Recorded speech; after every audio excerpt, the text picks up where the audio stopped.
2024 లేదా 25లో డిగ్రీ లేదా బీటెక్ చదివారా? సాఫ్ట్‌వేర్ జాబ్ కోసం ఎదురు చూస్తున్నారా? అయితే కోడ్ జ్ఞాన్ 100 డేస్ కోర్సులో చేరండి, జాబ్ సాధించండి. నమస్కారం, వెల్కమ్ టు సుమన్ టీవీ. నేను మీ యాంకర్ శ్రీ. మరి బంగారంలో పెట్టుబడి పెట్టేటప్పుడు బిస్కెట్ రూపకంగా బంగారంలో పెట్టాలా, లేదు అంటే జ్యువెలరీ రూపకంగా పెట్టాలా? వీటి గురించి క్లారిటీగా ఇన్ఫర్మేషన్ ఇవ్వడానికి మనతో పాటు ఉన్నారు అనిల్ సింగ్ గారు. అడిగి తెలుసుకుందాం. నమస్కారం సార్. నమస్తే శిరీష. సార్, చాలా మంది అంటే మన వీడియోస్ చూసిన తర్వాత బంగారంలో పెట్టుబడి పెట్టడం చాలా మంచిది అని అనుకునే వాళ్ళు చాలా మంది ఉన్నారు. అలాంటి వాళ్ళు ఎవరైనా కూడా ఇన్వెస్ట్మెంట్ మోడల్లో గోల్డ్ రూపకంగా వెళ్ళాలి అన్నప్పుడు జ్యువెలరీని ప్రిఫర్ చేయాలా, లేదు అంటే బిస్కెట్ ని ప్రిఫర్ చేయాలా? దీన్ని ఏ రకంగా అర్థం చేసుకోవాలి అంటారు? ఎలాంటి మైండ్ సెట్ తోటి మనం ముందుకెళ్ళాలి? ఇది ఎక్స్ట్రీమ్లీ ఇంపార్టెంట్ ఎపిసోడ్. ఎందుకంటే నాకు చాలా ఇంపార్టెంట్ విషయాలు నేను క్యాల్కులేట్ చేశాను. ఎందుకు చెప్తున్నానంటే ఈ మాట, మనం అందరం కూడా కొన్ని విషయాలు తెలవకుండా మన పూర్వీకులు అంటే మన ముత్తాతలు కానివ్వండి, తాత కానివ్వండి, అమ్మ నాన్న కానివ్వండి, అందరూ ఒక తప్పు చేసేవాడు. అదేంటి? అందరూ ప్రతిసారి కూడా డబ్బులు ఉన్నప్పుడు బంగారంలో పెట్టుబడి పెట్టాలి అంటే ఏం చేస్తారు? జ్యువెలరీ కొంటారు. అవును సార్. అసలు బిస్కెట్ అందరూ కొంటారండి మన లేదు ఇండియాలో? సార్, ఏదో చాలా రేర్ అండ్ కోటిశ్వర్లు మాత్రం బిస్కెట్లు కొనుక్కుంటారు. ఇది కరెక్ట్.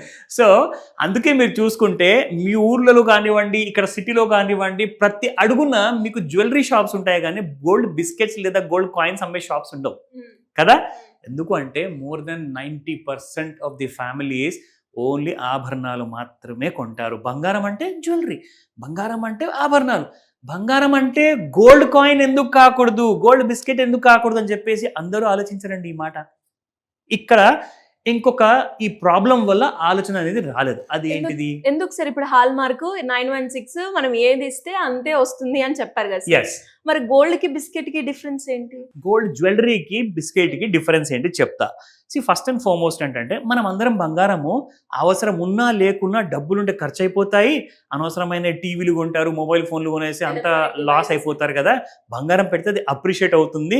అప్రిషియేట్ కాకుండా కానీ మన డబ్బులు మాత్రం బంగారంలో సేఫ్ ఉంటాయి. పైగా హెల్త్ ఎమర్జెన్సీ ఉన్న, ఫైనాన్షియల్ క్రైసిస్ ఉన్న మనకు పనికి వస్తుంది. అది ముఖ్యమైన కారణం అందరూ ఆభరణాల్లో డబ్బులు పెడతారు. కానీ ఒక విషయం ఆలోచించారా? మీకు కష్టాల్లో ఉన్నప్పుడు మీకు బంగారం అనేది మీకు ఎప్పుడు హెల్ప్ చేస్తుంది, కానీ దాన్ని తాకట్టు పెట్టేసేసి మీరు డబ్బులు తెచ్చుకోవచ్చు. కానీ గోల్డ్ కాయిన్స్ని, బిస్కెట్స్ని మీరు తాకట్టు పెట్టలేరు. దానివల్లనే 90% వరకు మీకు గోల్డ్ షాప్స్లో బిస్కెట్స్ అండ్ కాయిన్స్ అందరూ కూడా అమ్మరు. సో మీరు బంగారం జ్యువెలరీ ఉందనుకోండి, దానికి ఒక రిసిప్ట్ ఉంటుంది, దానికి 24 క్యారెటా 22 క్యారెటా లేదంటే 18 క్యారెట్ బంగారమా అది మీరు పెట్టేసేసి మీరు ఎలాగో అప్పులు తెచ్చుకోవచ్చు.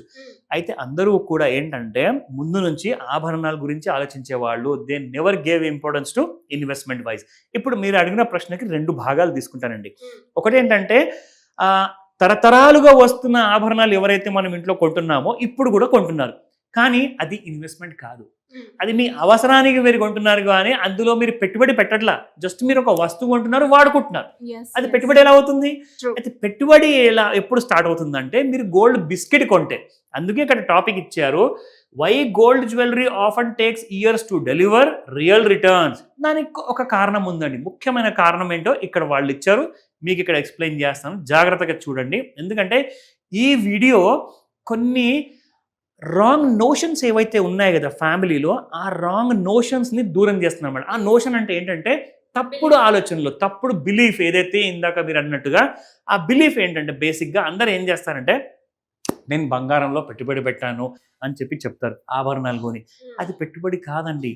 Please understand. అది మీ దగ్గర డబ్బులు ఉన్నప్పుడు మీరు ఒంటి మీద వేసుకోవడానికి గాజులు అంటారా, లేదంటే నెక్లెస్ అంటారా, చైన్స్ అంటారా, ఉంగరాలు అంటారా, దానికోసమే కొంటున్నారు, కానీ అది పెట్టుబడి కానే కాదు. Please understand.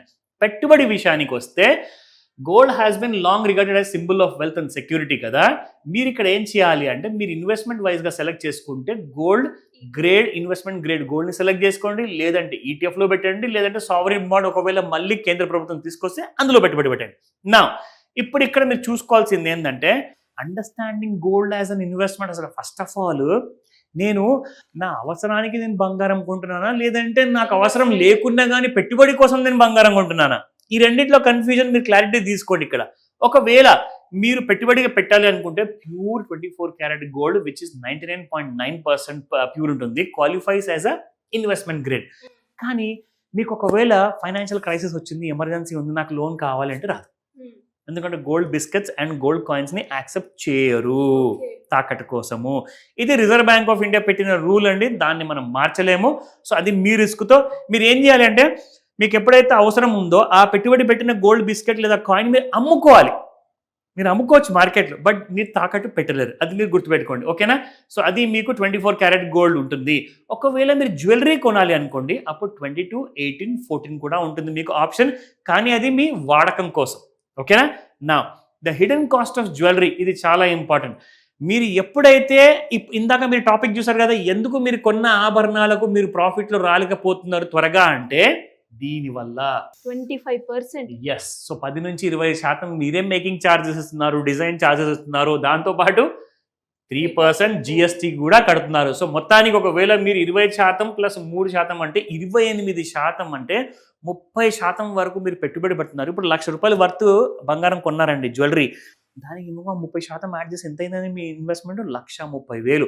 అంటే ఫర్ ఎగ్జాంపుల్ ఇప్పుడు మీరు 1,30,000లో ఆభరణం కొంటే అది మీకు 1,60,000 దాకా పోతుంది ఆ కాస్ట్, బికాస్ ఆఫ్ ఈ పర్సంటేజ్ వల్ల. అంటే 1,60,000 ఇప్పుడే రానప్పుడు మీరు 1,60,000 కొంటున్నప్పుడు మరి మీరు ప్రాఫిట్ ఎలా ఉంటారండి? కనీసం ఇంకొక 5 సంవత్సరాలు లాగాల మీకు ఆ రేట్ రావాలి అంటే, అది main reason. So historical performance of pure gold, 24 carat gold priced at approximately 6,300 2004లో ఉంటే 2024లో 78,000 అండి. సో చూసుకోండి దానికి దీనికి ఎంత డిఫరెన్స్ ఉంది.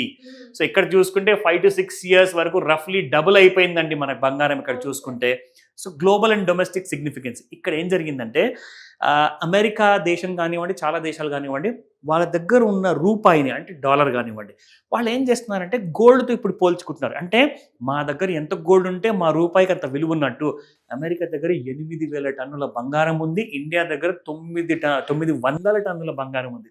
ఎక్కడ 8,000 ఎక్కడ 900. సో కాబట్టి మన కరెన్సీ వాల్యూ డీవాల్యూ కాకూడదని చెప్పేసి మన ఆర్బీఐ కూడా అప్పుడప్పుడు బంగారం కొంటూనే ఉంది. అండ్ ఇక్కడ మీరు ముఖ్యంగా చూసుకుంటే, ఒకవేళ మీరు పెట్టుబడిగా పెట్టాలనుకుంటున్నారు, ఇందాక నేను చెప్పాను కదండి, మీరు బిస్కెట్ కొన్నా కాయిన్ కొన్నా మీకు అది తాకట్టు పెట్టుకోలేరు, లోన్ రాదు. అయితే మీకు ఇంకొక ఆల్టర్నేటివ్ రూట్ చెప్తా, మీకు లోన్ కూడా వస్తుంది. ఏంటి సార్ అది? ఎస్. ఇక్కడ మీరు చూసుకోండి, BIS హాల్ మార్క్ ఉన్న బంగారము ఆభరణాలు కొనండి, అది option number 1. Option number 2, gold ETF లేదా గోల్డ్ సిప్ చేసినా కానీ మీరు వీటిని బ్యాంకులో తాకట్టు పెట్టచ్చు, దాని మీద మీకు లోన్ వస్తుంది. ETFs మీద, మ్యూచువల్ ఫండ్స్ మీద మీకు లోన్ వస్తుంది అనమాట. సో మీరు ఫిజికల్ బంగారం కొనే అవసరం లేదు, అందుకే ఇక్కడ చెప్తున్నారు smart alternatives to jewellery. And ఇక్కడ ఏంటంటే, మీరు అక్కడ జ్యువెలరీ కొనేటప్పుడు 30% పే చేశారు కదా, ఇక్కడ 30% పే చేయరు, చాలా 1% or 2% ఎక్స్ట్రా పే చేస్తారు. సో మీరు లాభాల్లో ఉంటారు. మీరు ఎప్పుడైనా మీకు లోన్ కావాలంటే కూడా లోన్ వస్తుంది. సో అవాయిడింగ్ ఇమోషనల్ పర్చేస్, ఇది మాత్రం అసంభవం అండి. ఇండియాలో ఈ మాట మాట్లాడకూడదు, ఎందుకంటే కూతురు పెళ్లి ఉంటుంది, తల్లికి కావాలి నగలు, నాన్న నేను చనిపోయే ముందు నా కోసం బంగారు గాజులు తీసుకురా అంటారు, కొడుకుకి. So emotional purchase. సో దీని గురించి మనం ఎలాంటి డిస్కస్ చేయకూడదు. నా కరెంట్ మార్కెట్లో ట్రెండ్ ఏంటి ఇప్పుడు చూడండి, దాదాపు 1,08,000 10 గ్రాములు 24 క్యారెట్ గోల్డ్. ఇది చూసుకుంటే సింగిల్ డేలో మనకు బంగారం చాలా పెరిగిందని చెప్తున్నారు. ఇక్కడ నుంచి 1,53,000 అంటున్నారండి నెక్స్ట్ 1 yearలో. సో మీరు కూడా మీ ఆలోచన ప్రకారంగా మీకు ఏదైనా డౌట్స్ ఉన్నాయా, ప్రశ్నలు ఉన్నాయా, కాల్ చేస్తే చెప్తాను. డెఫినెట్గా sir. Thank you so much. Welcome Sirisha.